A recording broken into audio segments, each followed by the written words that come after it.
Hello दोस्तों, स्वागत है एक बार फिर से आपका अपने इस यूट्यूब चैनल आरएच ब्लॉगर पे।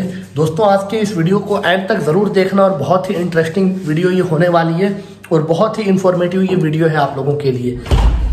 बहुत से लोगों के सेम सवाल और मैं उन सबके जवाब देते देते थक चुका हूँ।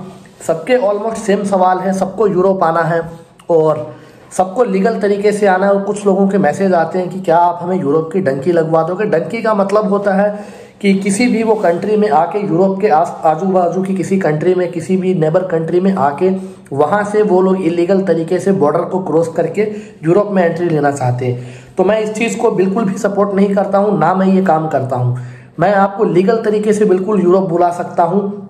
अभी एक सिस्टम में लूप हॉल है, वो वैसे क्राइम नहीं है, ना ही गलत है, क्योंकि अभी यूक्रेन का एयर स्पेस बंद है। मैं आपको थोड़ा डिटेल में बता देता हूँ। तो जो भी बंदा अभी यूक्रेन में है, अगर उसे अपनी होम कंट्री जाना है तो उसे बगल की किसी कंट्री में जा करके वहाँ से अपनी फ़्लाइट लेनी पड़ेगी। तो ऐसे में अभी बॉर्डर खुला है तो आप वहाँ पे शेंगेन में जा सकते हो। और बंदा अगर एक बार शेंगेन पहुँच जाता है, उसके बाद वो बंदा पुर्तगाल में जा करके अपनी TRC अप्लाई कर सकता है, यानी रेजिडेंस परमिट। पुर्तगाल एक ऐसी कंट्री है जो हर बंदे को 1 से 1.5 साल के बाद कार्ड देती है और 5 साल के बाद वो उन्हें पासपोर्ट देती है। पुर्तगाल, ये चीज़ आपको अपने माइंड में रखनी है। तो सिंपल सा प्रोसेस है, क्या है मैं आपको बता देता हूँ। और मैं आप लोगों से एक बार रिक्वेस्ट करता हूँ कि प्लीज़ वही लोग मैसेज करना जो सीरियस हैं, क्योंकि काफ़ी लोग हैं जो क्वेरीज करते हैं, जो मैसेज करते हैं, जो पूछते हैं, ढेर सारी चीज़ें वो लोग पूछते हैं, लेकिन उसके बाद फिर उनका कोई रिस्पांस नहीं आता है। तो अब से अगर आप मुझे इंस्टा पे मैसेज कर रहे हो और अगर आपको वीज़ा से रिलेटेड या फिर इमिग्रेशन से रिलेटेड या फिर यूरोप से रिलेटेड कुछ इन्फॉर्मेशन चाहिए तो उसकी आपको एक नॉमिनल फ़ी पे करनी पड़ेगी, ठीक है। क्योंकि गाइस, टाइम जो है यहाँ पे बहुत सी ज़्यादा वैल्यूएबल है। यूक्रेन में वॉर है, यहाँ पे अभी दिन में सिर्फ 4 से 6 घंटे इलेक्ट्रिसिटी रहती है, इंटरनेट की भी प्रॉब्लम रहती है और उसके अलावा फिर भी आप लोग अपना टाइम वेस्ट करते हो और साथ में मेरा भी टाइम वेस्ट करते हो, ठीक है।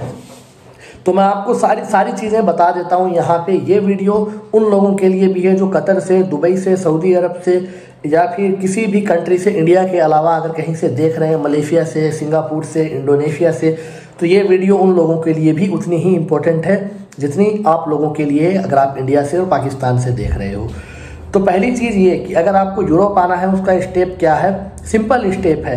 आपको मैं यूक्रेन का वर्क परमिट प्रोवाइड करवा सकता हूँ। बहुत से एजेंट आपको स्टडी वीज़ा दे रहे हैं, वीज़ा भी लग रहा है, लेकिन उस पर आपको ट्रैवल नहीं करने दिया जाएगा, क्योंकि यूक्रेन आपको पता है कि यहाँ पे भी करप्शन है, पूरी दुनिया को पता है, और एम्बेसी में भी करप्शन है, जाहिर सी बात है। तो वीज़ा मिल जाता है क्योंकि उन्हें अपनी फ़ीस से मतलब है। उसके बाद आप जानो, आपका काम जाने। लेकिन स्टडी वीज़ा मिलने के बाद आपको एंट्री नहीं मिलेगी, क्योंकि सारी यूनिवर्सिटीज़ बंद हैं, पढ़ाई ऑनलाइन हो रही है। तो ऐसे में कोई सेंस ही नहीं बनता है कि आप यूक्रेन आओ। मैं आपको दूंगा वर्क परमिट, क्योंकि वॉर है, लेकिन अभी भी वॉर की वजह से काफ़ी लोग यहाँ से फॉरेन चले गए हैं, यूरोप चले गए हैं, तो इन्हें वर्करों की ज़रूरत है। तो आप अगर वर्क परमिट पे आते हो, आपको मैं यूक्रेन का वीज़ा दूंगा और उसके अलावा मैं मोल्डोवा या रोमानिया का आपको वीज़ा दूंगा। इंडिया से आपको रोमानिया या मोल्डोवा आना है, पहला स्टेप आपको मैं वर्क परमिट प्रोवाइड करवाऊंगा यूक्रेन का, फिर आपका यूक्रेन का वीज़ा लगेगा। उस वीज़ा को आने के बाद आपका रोमानिया या मोल्डोवा का मैं वीज़ा अप्लाई करवाऊंगा, जो मेरे को सही लगेगा, क्योंकि आपको आना तो यूक्रेन है और यूक्रेन से यूरोप जाना है। लेकिन जब मैं आपका वर्क परमिट अप्लाई करूंगा, बहुत से लोग कहते हैं कि हम यूरोप पहुंच के पेमेंट कर देंगे, तो ये चीज़ पॉसिबल नहीं है, क्योंकि मैं जैसे ही वर्क परमिट आपका अप्लाई करता हूं, यहाँ की गवर्नमेंट को मुझे टैक्स पे करना पड़ता है, और वो मैं अपनी पॉकेट से पे बिल्कुल भी नहीं करूँगा, क्योंकि ना आप यूक्रेन में रुकोगे, ना आप यहाँ पे काम करोगे, काम है ही नहीं यहाँ पे, आपको जाना यूरोप है। तो बात सीधी बात है, मैं आपसे कुछ घुमा फिरा के बात नहीं कर रहा हूँ, सारी बात जो है इसी वीडियो में मैं क्लियर कर रहा हूँ। अब मैं आपसे ये कह रहा हूँ कि अगर आपको सीरियसली आना है तो आपको 60 के एडवांस पे करना पड़ेगा। मैं आपका प्रोसेस स्टार्ट करूँगा 4 से 5 वर्किंग डेज में, सैटरडे संडे काउंट नहीं करूँगा। वर्किंग डेज में आपका वर्क परमिट इशू हो जाएगा, फिर उसे मैं यहाँ से आपको DHL करवाऊँगा। वो सारे डॉक्यूमेंट जिस भी कंट्री में आप हो, इस वक्त इंडिया में हो या किसी भी कंट्री में हो, सबके लिए प्रोसेस सेम है, पूरी दुनिया में आप जहाँ भी हो। अगर आप इंडिया में हो तो आपका वीज़ा वहाँ पर मैं खुद लगवाऊँगा, मेरा बंदा आपके साथ जाएगा VFS ग्लोबल में, जो यूक्रेन की वीज़ा प्रोवाइडिंग जो एक कंपनी है VFS, जिनका एम्बेसी के साथ टाई अप है, वहाँ पे आपका वीज़ा अप्लाई होगा, आपके बायोमेट्रिक्स होंगे और उसके बाद कुछ दिनों में आपका 5 से 6 दिन में आपका वीज़ा आ जाएगा। तो 4 से 5 दिन वर्क परमिट आने में, 3 से 4 दिन DHL होने में, आप तक डॉक्यूमेंट पहुँचने में, उसके बाद 5 से 7 दिन वीज़ा लगने में, यानी टोटल ये खींच करके 20 दिन का प्रोसेस है और 15 वर्किंग डेज का ये प्रोसेस है। उसके बाद आपका मैं रोमानिया या मोल्डोवा का वीज़ा अप्लाई करवाऊँगा, वो वीज़ा आपका 5 से 7 दिन में आ जाएगा, कभी कभी 10 दिन लग जाता है। टोटल हो गए ये लगभग 1 महीना। तो 1 महीने का ये पूरा प्रोसेस है। उसके बाद आपको इंडिया से मोल्डोवा या रोमानिया आना है, वहाँ से आपको यूक्रेन आना है। एंड मैं खुद यूक्रेन में हूँ और अपनी कंपनी से आपको वर्क परमिट दूंगा, तो वो लोग मुझे कॉल करेंगे जब आप मोल्डोवा या रोमानिया में रहोगे या जब आप यूक्रेन का इमिग्रेशन क्लियर करोगे। वो मुझसे पूछेंगे क्या इस बंदे को आप हायर कर रहे हो, और आपकी क्वालिफिकेशन के अकॉर्डिंग मैं आपका वर्क परमिट आप लोगों को दूंगा। अगर आपके पास कोई भी एजुकेशन नहीं है लेकिन इंग्लिश आती है तो आपको मैं उस हिसाब से वर्क परमिट दूंगा। अगर अच्छी क्वालिफिकेशन है तो मैं आपको जो क्राइटेरिया आप लोग फुलफिल करते हो उसके अकॉर्डिंग आपको वर्क परमिट मिल जाएगा। फिर आप यूक्रेन पहुंचोगे और यहाँ पे 1-2 दिन के बाद आप पोलैंड का बॉर्डर है और उसके अलावा हंगरी का बॉर्डर है, स्लोवाकिया का बॉर्डर है, जहाँ से दिल करे आप बिल्कुल लीगल तरीके से यहाँ से यूक्रेन से एग्जिट करके शेंगन में मूव हो सकते हो। उसके बाद आप फ्लाइट पकड़ के बिल्कुल लीगल तरीके से आप पुर्तगाल जा कर के अपनी फाइल लॉक करवा सकते हो।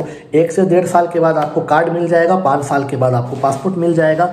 ये आगे की बात है, लेकिन जो प्रोसेस था वो मैंने आपको बता दिया है। इसमें कहीं किसी को डाउट नहीं है तो रोज़ रोज़ मुझे नहीं पता कि यार वही ले दे करके सेम क्वेश्चन घुमा फिरा के सेम क्वेश्चन।